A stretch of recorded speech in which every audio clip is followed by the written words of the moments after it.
Hello, everybody. Welcome back to Read and Reread. I am Angelia, and today I have my overly ambitious, questionable March TBR. March is full of events on BookTube, and so many of them are attractive to me, and I want to participate at least a little bit. And then I had other just sort of ongoing personal projects, and it all adds up to a massive book pile. So let's just take a look at my great intentions, great expectations for myself. Currently reading a book that's going to spill over into March, but I'm not officially putting it on the TBR because it was in my February TBR, and it's actually the last book that I didn't complete. So I read all the things in my February TBR except this one that I started just, I guess, yesterday, Wild Seed by Octavia Butler.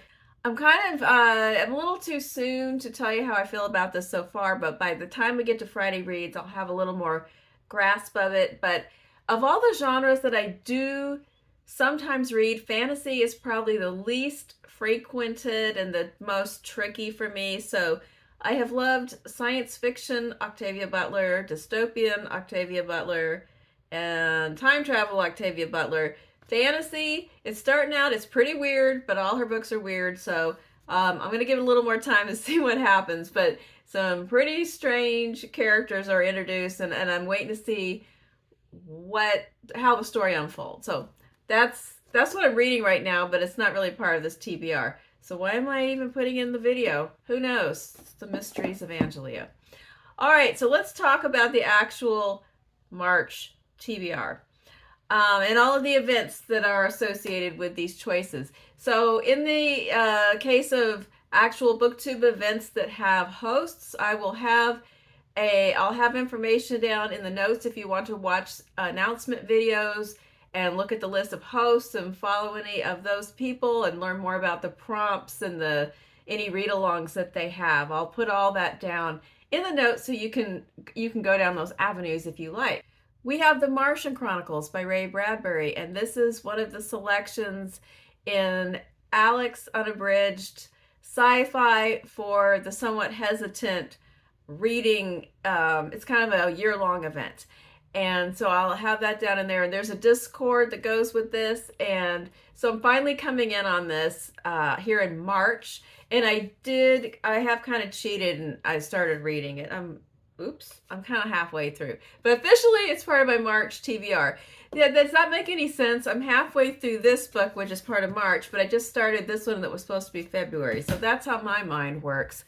But these are short stories that are linked about humans going to Mars and because they have trashed the Earth and they're trying to set up a new world on Mars. And I will be talking about this more on Friday as well, since I've made pretty good progress in it.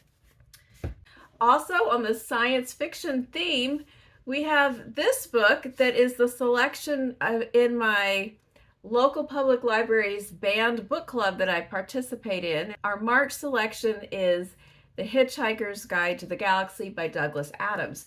This is a reread for me. I read these back when I was a teenager, and I think I read the whole series. I can't remember the names of the books in the series except for So Long and Thanks for All the Fish. Is that one the last book maybe? But I know that I read them. I remember them being funny. That's it. That's all I got. And I do not know or remember why it would end up being a banned or challenged book either. But that's what's kind of fun about that particular book club, is sometimes the selections are like the ones you'd expect. Like, I know Why the Cage Bird Sings. Like, I already, you know in advance that is a book that's been challenged and banned. But then some of the selections you just don't know. You think, what, really? So we have read all kinds of books, mostly classics, but this, I guess it's sort of a cult classic, right? Anyway, I'm interested to read it again. And it was one of those serendipitous things that sometime last year, this nice copy turned up at the library book sale, and I thought, oh, I read that, 100 years ago, and I liked it. Maybe I'll just pick up a copy and reread it sometime. And then it turned up in the book club. So I am going to read it in March. The next book is kind of a triple dipper. Books that can be double and triple dippers that fit more than one theme and purpose are really essential to succeeding and surviving in busy months like March on BookTube. So last year I read Giovanni's Room. I think I read it during Pride Month and I really loved it, and I knew I wanted to read more books by James Baldwin. So I have several listed that I want to get to, and this was one of them, If Beale Street Could Talk. Now also in March, there is a category in the Read Good Challenge that is hosted by Ben Reads Good. Oh, I said all that without getting mixed up this time. Maybe I'm making progress. Anyway, he has a challenge, and it's a reading challenge that's on Storygraph, and the March challenge is to read a book that became an Oscar-winning screenplay. So I had several in mind, and then I realized that If Beale Street Could Talk could fill the category of that, plus I want to read more James Baldwin, and a spin, band, or challenge. So that's my second book in the 24 in 24 band and challenge books.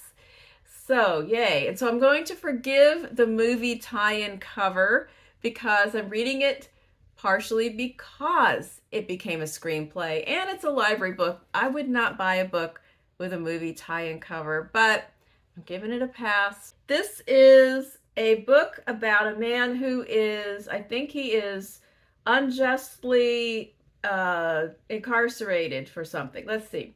We have a 19-year-old girl, Tish, in love with Fonny, a young sculptor who is the father of her child. They pledge to get married, but Fonny is falsely accused of a terrible crime and imprisoned. The family sets out to clear his name and they face an uncertain future. The young lovers experience a kaleidoscope of emotions, affection, despair, and hope. What year was this written? 1974. So I think it's going to be a sad book, but I've heard that it's excellent, so I'm looking forward to it.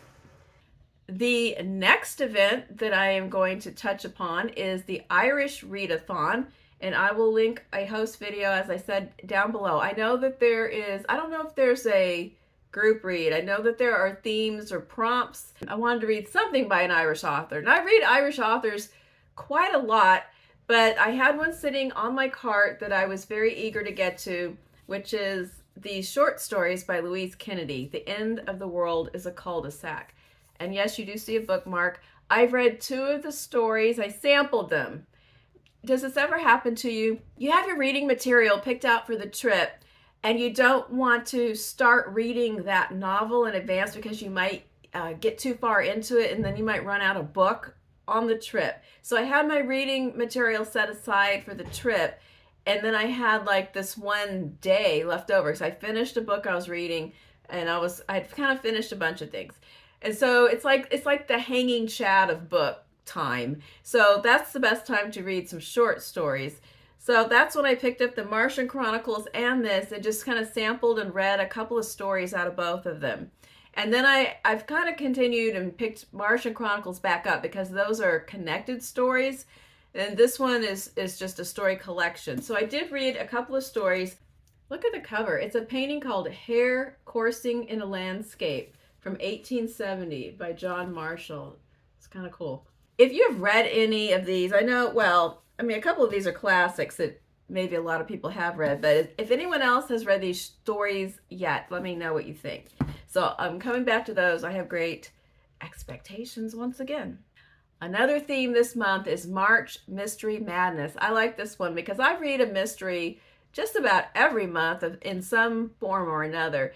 So this one also fits in double dips with my personal project of rereading the Jackson Brodie series by Kate Atkinson. So I just finished One Good Turn, her second book in the series. Going to talk about it on Friday. And so I will be reading the third one, When Will There Be Good News? In my memory banks, this is my favorite one, and we'll see if that holds true once I have reread the series. I feel like the first one and the third one have been my favorites. So going back through, we'll see. Here's a little bit of what it's about. On a hot and beautiful day in the English countryside, 6-year-old Joanna Mason witnesses an appalling crime.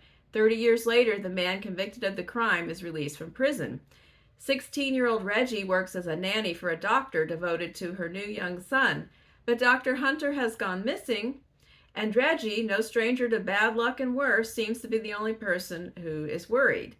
Detective Chief Inspector Louise Monroe is also looking for a missing person, unaware that hurtling toward her is an old friend, Jackson Brodie, himself on a journey that becomes fatally interrupted. As in all her books, there are several characters, and then they begin to intertwine, and so does the plot. So I'll be talking about that when I get to it, but I am excited especially to get back to this book, and it also is a mystery. So that's my book for that theme and my own project. All right, we're about halfway through here. Another ongoing event is the Bard Room, which is the reading of Shakespeare, the plays, hosted by Melinda at Web of Stories, and we discuss those plays on her Discord. And the March selection is Henry IV, Part 1. Now, of all the books in my March TBR, this is the most challenging, the one that gives me a little trepidation, because I have never read any of the history plays. I've never even thought about reading them. It's not like, oh, I didn't get to them. I just kind of like blacked them out. Like, I have reread a number of the tragedies, the comedies, the whatevers, but the history ones, the ones with king names, and Julius Caesar and Richard and Henry's and all that, I never even felt, it's not like I thought I don't want to read them. I just never felt drawn to them at all. I never even considered reading them. And they never came up in any of the classes I took where we read a bunch of Shakespeare. So it's just sort of like a unknown gray area. So my first thought when she pulled that out of the hat was, oh no. But then I thought, why not? Maybe I'm going to love it. It's going to be my favorite play. You never know. So that's the whole point of the challenge, is to not know which play it's going to be and then give it a shot. So Henry IV, here I come. History play newbie in the Shakespeare realm. The next one is another double dipper. I had forgotten about middle grade March, and if you've been watching, you know that I have been reading a number of different middle grade books with Michael Clark, who you see in the comments under the name Book of Dust. We are both former children's librarians, and we've been rereading or reading for the first time, in some cases, a number of different books that are for young people, middle grade, young adult kind of age group. And so we had already selected to read When You Reach Me by Rebecca Stead in March. And then, there is middle grade March as well. So this actually qualifies for that. So I'm accidentally participating, but I'm happy to do so. This is a book I really loved. I think it doesn't have a Newbery sticker on it, but I think it did win the Newbery Award, but I'll double check. I might be making that up. But this book came out in 2009. I was working as an elementary librarian at that time, and I really loved it. I shared it with some students, but it wasn't a book that would appeal to everybody. It's pretty odd, and I don't want to give too much away, but it's set in the 70s.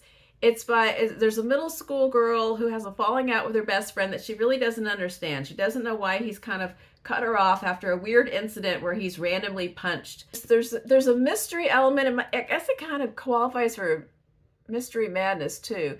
And I don't want to give too much away in case you decide to read it, but I'm just going to say that Miranda, her favorite book is A Wrinkle in Time. I think that's all I'm going to say.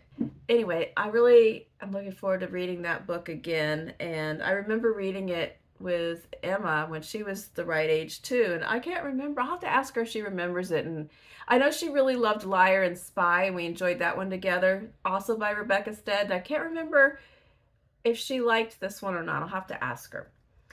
All right, the next two books are books that I am reading for the BookTube prize judging that I must finish by the end of March, because that's when the voting window will close, on the last day of March.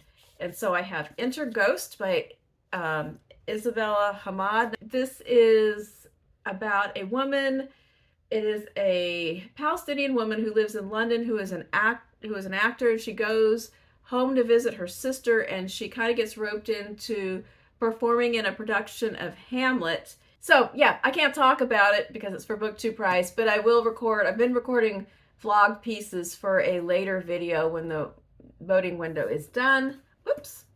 And the other one is August Blue by Deborah Levy. I ordered a copy from Blackwell's because the US cover was really uninspiring. Maybe I'll put a picture up here. You can see if you agree with me or not.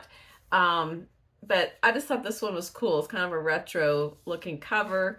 And this is about a woman who is a concert pianist, and she walks out of a performance right in the middle, and then she sees someone who looks like her, like a doppelganger, and follows her. And that's all I know.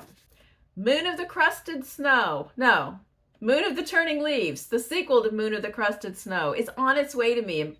I don't know. It's going to come in the next couple of days. And my entire carefully laid out reading plan is going to be upended because I'm going to need to read that. If you've been around for a minute, you know that I loved Moon of the Crusted Snow at the end of last year. And if you saw my anticipated new releases video, you know this was one of the ones that I was really excited about and have pre-ordered, and it's on its way, and I have to fit it in. Then there's just a couple more. I have O. William with the tulips that I have been told are very important in the story that I have forgotten about. So I'm going to be rereading O. William, which in my memory was my favorite of the 4 Lucy Barton books the first time through. And I am rereading those books and waiting for the new one that comes out later this year. So I will be rereading O. William. And this is the one I think that did it make the short list for the Booker Prize, or was it just on the long list? I'll check and put it up here. But I did love this book, and it is the 3rd book in the Lucy Barton series. That I already say that. And the first one's a novel, the second one's linked stories, and then she goes back to novels for books 3 and 4. And in this book, Lucy's ex-husband William, with whom she has an interesting, it's a close yet strained relationship. They are divorced. In this book, William asks Lucy if she will accompany him on a road trip. And it's interesting. The two of them have so much history, and they were a couple, but they're not a couple in this book. And she knows him the best of everyone. And so she goes with him to kind of be moral support while he deals with and confronts the facts of this thing that he discovers about his mother. And I don't want to say, I'll say more about it when I get to it, because I need to refresh my memory and kind of detangle the strands of what things were in O. William and which ones were in Lucy by the Sea, because I read those kind of close together. So I'll talk more about it when I get to it, but it was my favorite one the first time through. Since I am intent upon reading at least one nonfiction book every month, I do have 2. I haven't decided which one I'm in the mood for, except one's a library book, so I either need to get in the mood or send it back. But I have this book that I have shown before and haven't gotten to yet, Down City, which is a memoir, a daughter's story of love, memory, and murder. So it's a memoir about a woman whose mother was murdered when she was a child, and now she is investigating her mother's life and the events that occurred. And then I also have Poverty by America by Matthew Desmond, which is about the U.S., I guess, like the economy. It's economy and sociology. It says Desmond shows how affluent Americans knowingly and unknowingly keep poor people poor. Those of us who are financially secure exploit the poor, driving down their wages while forcing them to overpay for housing and access to cash and credit. Some lives are made small so that others may grow. So this sounds like a book that will be informative and make me mad. So we'll see what kind of mood I'm in. Sad memoir or angry facts? We shall see. All right, that's it. Tell me what you think about any of these books.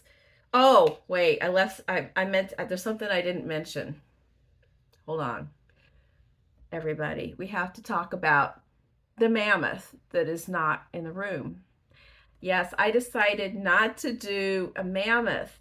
I love the event March of the Mammoths, and I have done March of the Mammoths the past couple of years. And I have a half finished mammoth that we've talked about earlier this year. And then I have another one kind of that I was planning to do for this month, but I'm just not feeling mammothy. I don't feel mammothy. And so if I change my mind, I'll let you know. But I thought I better just mention, because otherwise somebody will ask, why aren't you doing March of the Mammoths? No, I don't think so. And that's okay, because I'll just read them when I feel like it. But if you're doing March of the Mammoths, more power to you, and tell me what you're going to read, because I might want to read it later. So, yeah. But otherwise, I think this is enough, right? Tell me what you think about any of these that you've read or you'd like to read, or what you're going to read. What are you excited about in the month of March? And I will be back on Friday for Friday Reads to talk about some of these books I've been reading the past couple weeks, because I wasn't here last Friday, and then we will move on forward into March. Have a great rest of your week. I'll see you soon. Bye.